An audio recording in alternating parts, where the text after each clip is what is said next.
बीते 24 घंटे में नहीं थम रही कोरोना की रफ्तार। 2099 नए मरीजों की पुष्टि हुई है। गुरुग्राम में 604 और फरीदाबाद में 237 नए केसेस कोरोना के सामने आए। पंचकुला में 169 और यमुनानगर में 135 नए मामलों की पुष्टि। करनाल में 137 और अंबाला में 106 नए केसेस। कुरुक्षेत्र में 101 और जींद में 98 नए मामले सामने आए हैं। एक दिन में कोरोना से 9 लोगों ने दम तोड़ दिया। प्रदेश में अब तक 3208 मरीजों की मौत हो चुकी है। कुल मरीजों का आंकड़ा 3 लाख के पार पहुंचा। वहीं एक दिन में 1115 मरीजों ने कोरोना को मात दी। अब तक 2,84,000 से ज्यादा मरीज ठीक हो चुके हैं।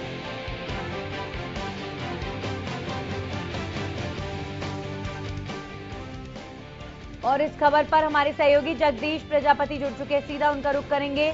जगदीश, अगर बात करें सिरसा की तो कितने मामले बीते 24 घंटे में सामने आए? नंदिनी, अगर सिरसा की बात की जाए तो सिरसा में दिन प्रतिदिन कोरोना है जो अपना कहर बरपता नजर आ रहा है। सिरसा में कल 24 घंटे की बात करें तो 47 केस सामने आए हैं। उसी को लेकर आनंदगढ़ की एक 68 वर्षीय महिला ने कोरोना कांड के चलते दम तोड़ दिया। उसका इलाज हिसार के एक निजी अस्पताल में चल रहा था। डॉक्टर ब्रजेश भूषण ने बताया कि उनकी पुष्टि कोरोना के चलते उनका उपचार है जो हिसार के सिविल अस्पताल एक निजी अस्पताल में चल रहा था। वह साथ में दमा की मरीज थी। उनका जो संस्कार है कोरोना गाइडलाइन के अनुसार उनके पैतृक गांव आनंदगढ़ में कर दिया गया है। जी नंदनी। जी बिल्कुल जगदीश, लगातार जो है मामले जिस रफ्तार से बढ़ रहे हैं, अब प्रशासन भी सख्ती बरत रहा है। ऐसे में किस तरह की तस्वीर कालावली में नजर आ रही है? जी नंदनी, अगर कालावली की बात की जाए तो कालावली में प्रशासन बिल्कुल मूक निद्रा में सोया हुआ है। प्रशासन इस ओर को कोई ध्यान नहीं दे रहा कि लोग हैं जो डिस्टेंस बना रहे हैं, मास्क का प्रयोग नहीं कर रहे हैं। आजकल अनाज मंडियों में मजदूर व किसानों का जमावड़ा लगा होता है। हजारों की संख्या में जो किसान व मजदूर अनाज मंडी में एकत्रित होते हैं, लेकिन वहां पर ना तो उनको मास्क का प्रयोग करवाने वाला है, ना ही उनके चालान करने वाले कहीं नजर आ रहे हैं, ना ही उपमंडल अधिकारी की ओर से कोई चेकिंग की जा रही है, ना ही पुलिस की ओर से कोई चेकिंग की जा रही है। लोगों को समझाया भी नहीं जा रहा। ना ही अगर बात की जाए सैनिटाइज की तो सैनिटाइज भी उनका नहीं करवाया जा रहा है। कहीं ना कहीं मार्केट कमेटी के अधिकारी कर्मचारी भी इस ओर ध्यान नहीं दे रहे हैं। प्रशासन बिल्कुल लापरवाह नजर आ रहा है। कालावली में भी दिन प्रतिदिन कोरोना है जो बढ़ता जा रहा है। कहीं ना कहीं प्रशासन को सचेत होने की जरूरत है कि इस ओर ध्यान दे, मजदूर लोगों को, किसानों को समझाकर उनको मास्क का प्रयोग करवाएं। जी नंदनी। जी बिल्कुल, तो कहीं ना कहीं लापरवाही का जो आलम है वो लगातार बदस्तूर जारी है। कहीं ना कहीं एक बड़ा कारण है कि मामले जो है रुक नहीं रहे हैं, थम नहीं रहे हैं। बहुत बहुत शुक्रिया आपका जगदीश तमाम जानकारी के लिए। अब हमारे सहयोगी अनूप कुंडू हमारे साथ हिसार से जुड़े, सीधा उनका रुख करेंगे। अनूप, अगर बात करें हिसार की तो वहां पर क्या स्थिति बीते 24 घंटों में?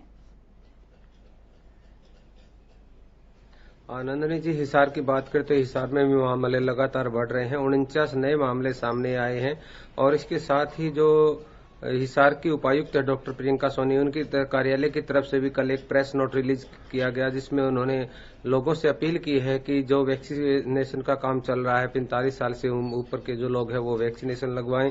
और जिस प्रकार की अफवाहें फैल रही थी कि वैक्सीनेशन से लोगों को दिक्कत होगी, तो उनको विराम देते हुए उन्होंने कहा कि वैक्सीनेशन से किसी प्रकार का कोई नुकसान किसी को नहीं हो रहा है।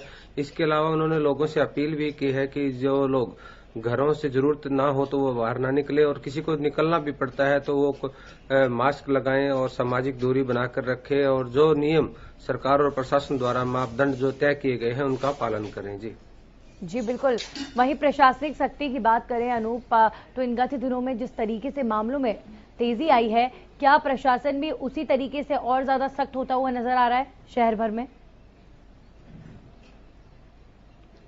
जी बिल्कुल, प्रशासन कहीं न कहीं इसको लेकर के सख्ती में नजर आ रहा है। सबसे पहले तो प्रशासन जिस प्रकार से चालान काटने का कार्यक्रम पहले से चला हुआ था उसको और तेज गति के साथ चलाया जा रहा है। इसके अलावा अब प्रशासन द्वारा बार बार ये भी अपील की जा रही है कि जब तक जरूरत ना हो घरों से ना निकलें, और अगर बड़े कार्यक्रमों में जाना भी पड़ता है तो वो मास्क जरूर लगाएं, सोशल डिस्टेंसिंग का पालन करें, इसको हल्के में न लें, क्योंकि कोरोना के मामले फिर से बढ़ने लगे हैं और बढ़ते हुए कोरोना के मामले कहीं न कहीं चिंता पैदा कर रहे हैं। जी बिल्कुल। वहीं अगर कोरोना वैक्सीन की बात करें तो हर एक गांव तक, हर एक जिले तक वैक्सीन पहुंच रही है और यहां पर अब 45+ एज कर दी गई है। तमाम लोग वैक्सीन के लिए पहुंच भी रहे हैं। अगर हिसार में वैक्सीन की उपलब्धता की बात करें तो क्या हर एक गांव तक, हर एक शख्स तक यहां पर वैक्सीन पहुंच पा रही है जो 45 से ऊपर हैं? हाँ जी, बिल्कुल नंदिनी जी, प्रशासन द्वारा इस प्रकार से 3 फेज चलाए गए हैं। पहला और दूसरा चरण जो पूरा होने के बाद तीसरे फेज में जो वैक्सीनेशन का काम है वो बिल्कुल सुचारू रूप से चल रहा है और ग्रामीण क्षेत्र तक ये कार्यक्रम चल चुके हैं। सीएचसी सेंटर पर भी इस प्रकार के हम कह सकते हैं कि जो छोटे पीएचसी और सीएचसी सेंटर हैं वहां पर भी वैक्सीनेशन लगाने का काम शुरू हो चुका है। इसके साथ साथ यह भी कर दिया गया कि 45 साल से ऊपर के जो लोग हैं और किसी गंभीर बीमारी से ग्रस्त है तो वो भी जाकर के अपना जो है रजिस्ट्रेशन करवा करके और वैक्सीन लगवा सकते हैं। जी चलिए, शुक्रिया आपका अनूप तमाम जानकारी के लिए। तो प्रदेश भर में इस वक्त हलचल तेज है, हालात नाजुक है। कोरोना को लेकर लगातार मामले बढ़ रहे हैं। 2099 नए मरीजों की पुष्टि हुई है। वहीं सबसे ज्यादा प्रभावित हरियाणा के अंदर जो जिले हैं वो हैं गुरुग्राम और फरीदाबाद। दोनों ही दिल्ली से सटे हुए हैं, दिल्ली एनसीआर का हिस्सा हैं। तो दिल्ली में जिस रफ्तार से मामलों में बढ़ोतरी हो रही है उसका सीधा असर गुरुग्राम में होता हुआ नजर आ रहा है। गुरुग्राम और फरीदाबाद में इस वक्त मामले लगातार बढ़ रहे हैं। गुरुग्राम में सबसे ज्यादा 604 मरीज पिछले 24 घंटे में सामने आए हैं। वहीं फरीदाबाद में 237 नए केसेस की पुष्टि हुई है।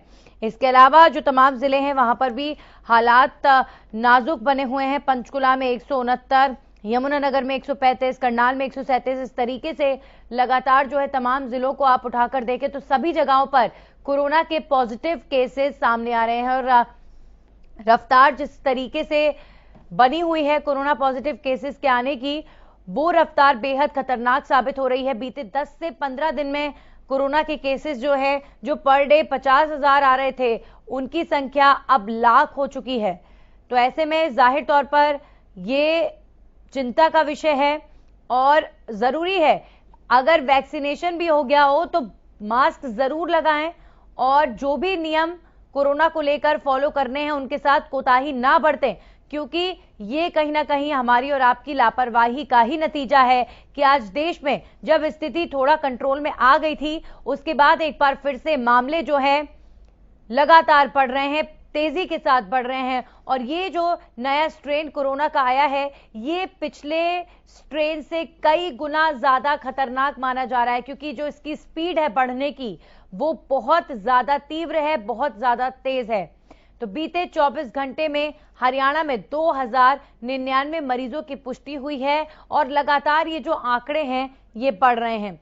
और अब इस खबर पर हमारे साथ लाजपत जुड़ गए हैं, हमारे सहयोगी सोनीपत से। सीधा उनका रुख करेंगे। लाजपत, क्या स्थिति कोरोना को लेकर सोनीपत में बीते 24 घंटों में? जी बिल्कुल, अगर देखिए बात करें तो जिला सोनीपत एनसीआर दिल्ली के नजदीक है और ऐसे में लगातार जो पेशेंट की बात करें तो 70% जो लोग दिल्ली से आवागमन है जिन लोगों का, लेकिन सबसे बड़ी यहाँ पर लापरवाही प्रशासन की दिखाई दे रही है। लगातार प्रशासन की इसलिए कि अवैध जो मंडी चल रही है या अवैध जगह जहाँ पर लोग इकट्ठा होते हैं, जहाँ पर पब्लिक इकट्ठी होती है, उनको इतर बितर नहीं किया जाता। तो ऐसे में कहीं ना कहीं प्रशासन कोई बड़ा इंतजार कर रही है ताकि कोई बड़ी ऐसी जो पेशेंट और बढ़े ताकि इन पर काम करे, लेकिन उससे पहले प्रशासन अपनी जागरूकता नहीं दिखा रहा। प्रशासन की जिम्मेवारी बनती है और उन लोगों की भी जिम्मेवारी बनती है जो अपने घर को आफत में दे रहे हैं, क्योंकि लोगों की आफत इसलिए कहेंगे कि जो भीड़ में जो लोग जा रहे हैं सोशल डिस्टेंसिंग का ध्यान नहीं दे रहे, मास्क का ध्यान नहीं दे रहे, ऐसे में लोग लापरवाह दिखाई दे रहे हैं। सोनीपत एक औद्योगिक क्षेत्र है, काफी बड़ा औद्योगिक क्षेत्र होने की वजह से आम नागरिक जो है, मध्यम परिवार है, जो रोजमर्रा का कमा के खाने वाला व्यक्ति है, वो कहीं ना कहीं काफी आफत में है। और औद्योगिक क्षेत्र की वजह से जो माइनर लोग हैं, जो अलग अलग स्टेट के लोग हैं, वो यहाँ पर जो काफी भीड़ इकट्ठा हो जाती है और उसमें कहीं ना कहीं जो कोरोना की जो मार है वो काफी बड़ी बीमारी है, जिससे लोगों को जागरूकता की जरूरत है। और जागरूकता की इसलिए कि जो लोग जो इसको माइनर जो लोग हैं वो ज्यादातर इसको समझ नहीं पा रहे हैं और इसमें ज्यादातर भीड़ जो दिखाई दे रही है। जी नंदिनी जी, चलिए, बहुत बहुत शुक्रिया लाजपत आपका भी तमाम जानकारी के लिए। तो तमाम जिलों की जो स्थिति है वो इस वक्त आपके सामने है। प्रदेश में कोरोना को लेकर गंभीर स्थिति बनी हुई है।